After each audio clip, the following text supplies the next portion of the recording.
Bienvenue dans la phase d'apprentissage.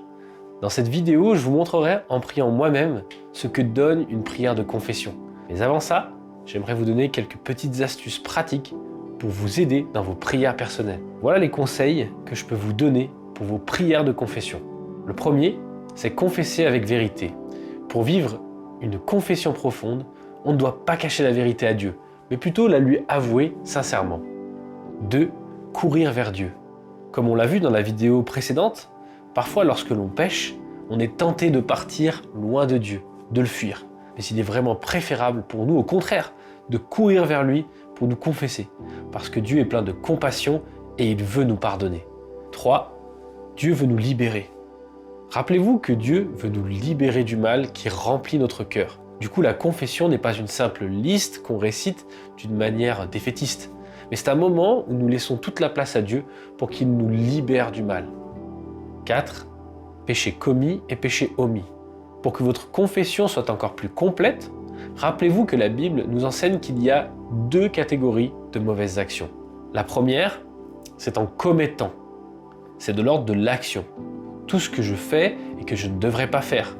Comme par exemple une parole dure que j'ai dite. Souvent, c'est ce type de péché sur lequel on se focalise assez naturellement. Et puis la deuxième, c'est en omettant.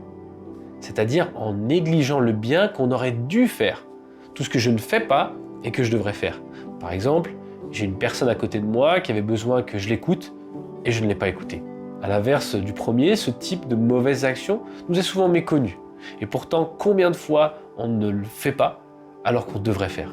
Avec ces 2 catégories de mauvaises actions, on peut facilement comprendre pourquoi on devrait chaque jour prendre un temps de confession et de repentance. La vérité, c'est qu'on a besoin du pardon de Dieu pour nos vies.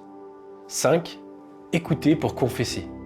Il peut arriver qu'on ne se rende pas toujours compte du mal qu'on peut faire. C'est pourquoi on a besoin de prendre des moments de silence où on se met à l'écoute de Dieu pour qu'il nous montre justement où sont nos zones d'ombre. N'ayons pas peur de lui demander parfois quelles sont nos erreurs et de prendre ensuite un temps de silence pour l'écouter sur ce sujet.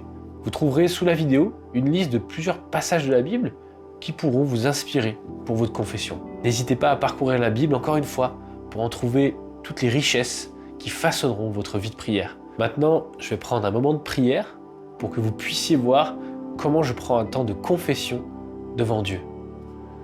Je vous invite à fermer les yeux et à vous concentrer avec moi sur Dieu. Seigneur, je veux te demander pardon parce que j'ai péché. Comme tu le sais, il m'arrive de m'emporter trop facilement. Je suis parfois trop colérique et je sais que ce n'est pas ce que tu veux pour moi. Je le reconnais devant toi et te demande pardon. Combien de fois aussi il m'arrive d'être trop dur avec mes paroles. Mon cœur n'est pas assez aimant et mes paroles en sont le reflet. Je sais que tu veux que je sois plus doux et aimant. Pardonne-moi pour ma dureté de cœur et mes mauvaises paroles. Je m'excuse devant toi, Seigneur. Lave-moi de ces fautes et purifie mon cœur du mal qui le ronge. Sans toi, je suis perdu, Seigneur. Amen. J'espère que cette vidéo vous aidera. La prochaine étape, c'est la phase d'immersion où c'est vous qui serez conduit dans la prière de confession.